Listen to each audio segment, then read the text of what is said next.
Seth Payne here. Hey, if you're putting off getting your brakes inspected, save time, go to the pros in mobile brake service. New Brakes, that's nubrakes.com. They send a certified technician to your home. Tell them Seth Payne sent you. You'll get 10% off your brake repairs. That's nubrakes.com. This summer brings new challenges for students trying to find their way in life. Texans Can Academies need your help now more than ever to help get a kid back in school and earn their high school diploma.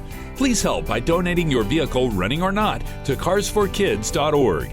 You'll get free towing, a tax deduction, a $50 Visa gift card that must be requested at the time of your donation, and the satisfaction of knowing you are helping change a life. Donate online at carsforkids.org. And remember, write off the car, not the kid. Haven't had a chance to scroll through your Twitter or Facebook in the past 10 minutes? Or are you currently too busy in a YouTube binge staring at animals playing tricks on their owners' kids? Don't stop what you're doing. We got you covered with the latest trends on Out to Lunch with Pete Hoffman. All right, Pete, our fearless producer, what do you got for us today? As always, Out to Lunch is brought to you by Geico, saving people money for 85 years. J.R. Smith, the legendary basketball player, is going back to college. And in doing so, he is trying to get on the North Carolina A&T golf team. Awesome. Isn't this a plot of a movie that Ronnie Dangerfield was in? Didn't he go back to school for something and he was on the diving team or something like that? He was on the diving team, but he didn't. I think he got. It was to meet girls? Well, his son was on campus. Yeah, I never saw that movie. Oh, you never saw it? Nah. And I love Ronnie Dangerfield from Caddyshack and everything. Right. Well, he fell in love with one of the professors. Yeah. When he was there. Okay. So then he wanted. Then he didn't have his. He was talking about his son had to go get his degree. Mm-hmm. He didn't have his degree, even though he was wildly successful. So he went back to go get his degree. Hence back to school. Correct. But this does sound like the plot of a movie. A basketball star. I think it's awesome. I thought though for the end. Now I understand the NCAA is the NCAA. I thought once you're paid professionally, you can't go and then compete collegiately. No, it's only if that's the same sport. Right. Oh. This is the loophole where I think he could go back and be on the golf team. What I thought was so funny about this was, first of all, I didn't know J.R. Smith was such a good golfer. You know, I don't know if that was one of the many other hobbies that he had while he was also playing basketball. But what I thought was funny is he had a quote. I was reading this article on CNN about how he likes golf because it's a game that will humble you at any moment. No doubt. And I'm like, he's right about that. You didn't know the score in an NBA Finals game, and you became a laughingstock. Was that not the humbling moment that maybe you needed in your career? No. He's had the ultimate humbling moment. He forgot the score. And LeBron James will forever have that gif where he's pointing, going, why? Why? It's one of the most memorable game ones of a finals ever because of that. For sure. One of the most memorable gifts of all time. Yeah. Oh, my goodness. It was a great moment. Now, when he goes back, he's going to be a freshman? That I don't know. That didn't say. So can he compete for the next 4 years if he makes the team? Well, he's got eligibility. He never went to college. J.R. Smith was straight from high school to the NBA. So. Yes. So then he goes in as a pure freshman. Yeah. 38. I think so. I think That's when I went to Manhattanville, there was a guy on the team I believe was like 40 years old on the baseball team. Well, how old was Chris Winkie? He was super old. He was 26. Oh, really? I thought he was super older. old. Maybe 20. No, I think when 26. I think when he won the Heisman, he was 28. Right. 28. I believe. That's super old for a college football player. Yes, Nowadays, the coaches are 28.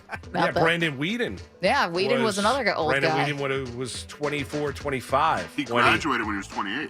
Yes. Wow. I saw that J.R. Smith's going to do liberal studies. I'm like, yeah, that That's seems awesome. vague enough. Good for him. That sounds good. I want to see him Communications. competing for a national championship in golf at like 41.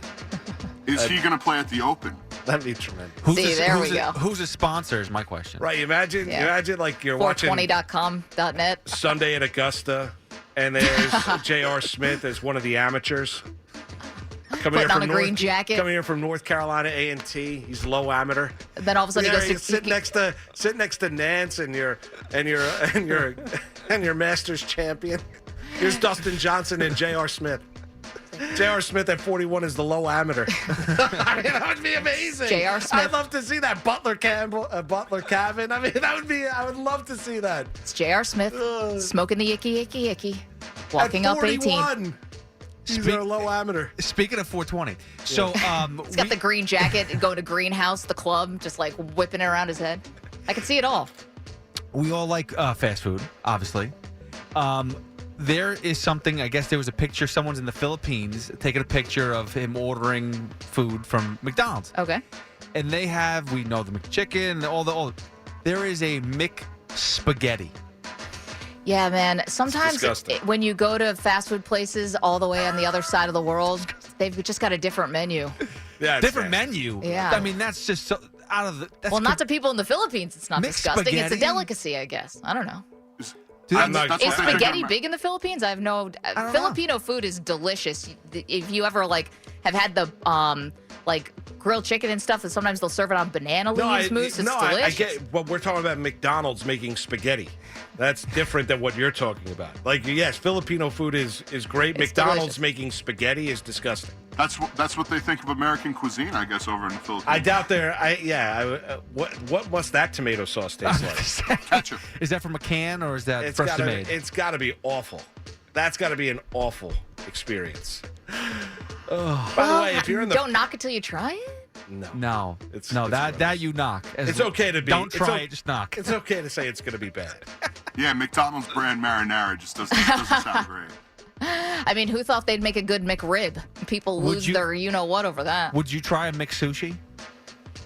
If they had one? Oh, No I mean, shot. okay, but then we're getting into another territory here, more of a Denzel Mims situation No. with like raw fish and was it? Okay, so Yeah, we now with know that salmon. Denzel Mims. I worked at a McDonald's. I would not Don't do do a it? McSushi. That's from the inside, ladies and And I gentlemen. worked at a McDonald's. I wouldn't eat the spaghetti either.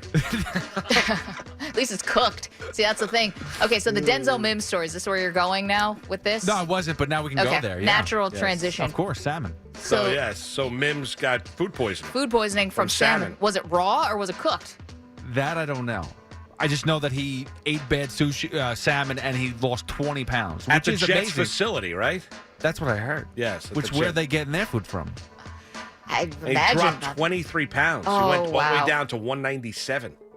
So anyone who's had food poisoning, I mean, it is the worst experience of your life. And I once had it off of sushi that I got on St. Mark's Place, and it was an awful experience. But I didn't lose 20 pounds. That's Well- days and days of being sick. Yeah. Yeah, well, he had I think it led to a bowel infection or intestinal infection. So it wasn't just kind That of is a like lot of food info. poisoning. It wasn't just kind of food poisoning where it goes after like 2 or 3 24 days. hours, yeah. Right, a day and a half. You're throwing up. Ugh. Coming Can't out even keep both ends. Gatorade down. Right, you can't. Right, you can't control yourself. Right, all of these things. Like his lasted a while, and it led to some sort of an infection. Well, you know what's crazy about this is we've been questioning, In like, his why isn't Denzel Mims with the ones? You know, why this is a Joe Douglas second-round pick with our high hopes. You know, he had all these hamstring issues last year, and now he's been great. Turns out the guy's just been recovering from some awful food poisoning. Yeah. Don't eat the fish, as I always say. Yeah, That's like from Airplane. Stay away from the Yeah. fish. he hasn't touched salmon since that day. I would think so. He vomited for 2 weeks, required antibiotics because of an intestinal infection. He didn't say where he ate the salmon. He wasn't asked, but a source said it was served in the Jets cafeteria. Oh my goodness, they're lucky they don't have a lawsuit. Seriously, like that's Can you an sue your own- inside job. Can you sue the team you play for? Yes. Can you? And people have sued the Jets. Who was it? Kelechi Osemele? Someone sued the Jets. Yes, the great Kelechi Osemele. Yeah, For the MRI, was that what it was? I thought it was. Yeah. I mean, that got Well, really this serious. is, he ate a bad piece of salmon. He's still on the team. No, but what if he had gotten cut? I'm saying because he lost 20 pounds. Oh, well, I think Yeah. then, yes. Then I think the... 'Cause you have to- you Calvin look at- Benjamin then was I looking think for the that ambulance diet. lawyers will be circling. Well, you got to look at the cafeteria people and be like saboteurs. Because how did no one else get sick?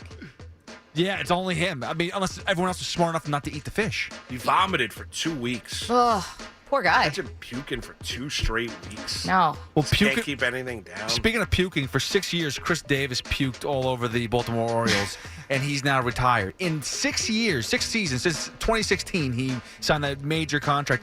95 home runs, a batting average of 195. Terrible. It's not all. Did they buy him out, or because they're gonna? I think he's still getting it. But he's hanging him up. His contract runs out 2013. He's a free agent. 2023. 2023, yeah, sorry. 2023, he's a free agent technically, so he's got one more full year. But I guess just Why on his- wouldn't? So He's got some sort of hip injury, I think it is. No, okay, so he's retired injured, but he's getting all the money. Of course. Because he's owed $16 million next year. Mm-hmm. Okay. God bless. Amazing. And I think he's got $36 million coming to his way that's deferred. Oh, yeah. From the Baltimore Orioles. Yeah. That he's going to continue to get paid. This is going to remind us Good of for Chris Davis. This is like a precursor for Robinson Cano. One of the worst contracts ever. Honestly, like we talk about Ellsbury's contract, but that Chris Davis contract, it will go down as one of the, Eddie Curry, like we've seen some really bad contracts in sports. Oh, Chris Davis could be at the top of the list. Two more quick hits for you. Miguel Cabrera, speaking of, long contracts, one home run away from 500, which I think is amazing. That's one of my favorite ball players of all time. So to see him get to that mark, I know he's been scuffling the past few years. To almost 500 is crazy. And then also, remember how everyone was very upset that Aaron Nola had 10 consecutive strikeouts versus the Mets, tied Tom Seaver's record, the only person to ever have 10 strikeouts in a row? Well, guess what? It would have been broken this year anyway because Corbin Burns threw 10 strikeouts in a row yesterday. So tied the record, so it happened anyway. So. Man, these guys are really adjusting to those foreign substances, It's like it took them like a week and a half. Well, getting 10 some straight. guys. That's it. That's good company to be in, though. Nola and Seaver, right? Only two other guys that have done it. 10 straight strikeouts. And that Milwaukee pitching staff is pretty crazy. I don't know if you've seen. They're gonna look in the playoffs. They're pretty scary. It's Woodruff, Burns. Pretty I just can't stop thinking about J.R. Smith as an amateur golfer. Like national champion. Do you think he's going to wear the dress code? I would love to see him become like this world-class golfer at 38. Like, it would just be amazing. I think everyone's rooting for J.R. Smith, right? it'd just be awesome. What do you think his games would be like? More like Tiger Woods, Rory McDonald? What do you feel? Rory McIlroy, you mean? Yeah, Rory McDonald. Sorry, I'm thinking MMA. I just hope that someone else is keeping score for him. He turns in a scorecard, and he's like, I was 10 under par. It's like, you were 10 over. Think about it. He's Royal St. Andrews. We're in the Open Championship. Now teeing off J.R. Smith. Now teeing off on hole 1, J.R. Smith. North Carolina A&T. Amateur champion. I would love to see it. I just really would. It would be amazing. It just goes to show what great athletes these guys are. Like, he just picked up golf like not too long ago. Yeah. And he's like, I've got the confidence. I think I can do this. Yeah, good for him. That's great. Yeah, there you go. We'll make that team in North Carolina A&T. It's good. It's great. He's going back to college. That's awesome. Yeah, that's cool, too. Moose and Maggie Show, hanging out with you until 2 o'clock. Do not move. Yankees, Jets, Giants, all on tap. Giants Fan Fest last night. All on tap, plus the Field of Dreams game. It's all coming your way right after the update. The COVID-19 pandemic showed us how a microscopic virus could upend our lives. There is so much out there that we need to understand. But for every threat, there are heroes working at the edges of science and policy to protect us. I'm Dr. Abdul El-Sayed, former Detroit Health Director and host of Crooked Media's America Dissected. Every episode, I talk to the doctors, scientists, culture makers, and policy leaders who are working out new ways to protect us against our biggest threats. New episodes of America Dissected every Tuesday. Listen on Odyssey, Apple Podcasts, or wherever you get your podcasts. On Pod Save the World, we want to be your cheat sheet for global events. My name is Tommy Vitor, and each week, my co-host Ben Rhodes and I break down the biggest stories from around the world. Ben and I both worked on President Obama's national security staff, and we'll introduce you to the activists, politicians, and journalists who can help us understand what's going on around the world, what it means for the United States, and what it's like being inside the White House Situation Room during a crisis. Listen on Odyssey, Apple Podcasts, or wherever you get your pods. This summer brings new challenges for students trying to find their way in life. Texans Can Academies need your help now more than ever to help get a kid back in school and earn their high school diploma. Please help by donating your vehicle, running or not, to carsforkids.org. You'll get free towing, a tax deduction, a $50 Visa gift card that must be requested at the time of your donation, and the satisfaction of knowing you are helping change a life. Donate online at carsforkids.org. And remember, write off the car, not the kid.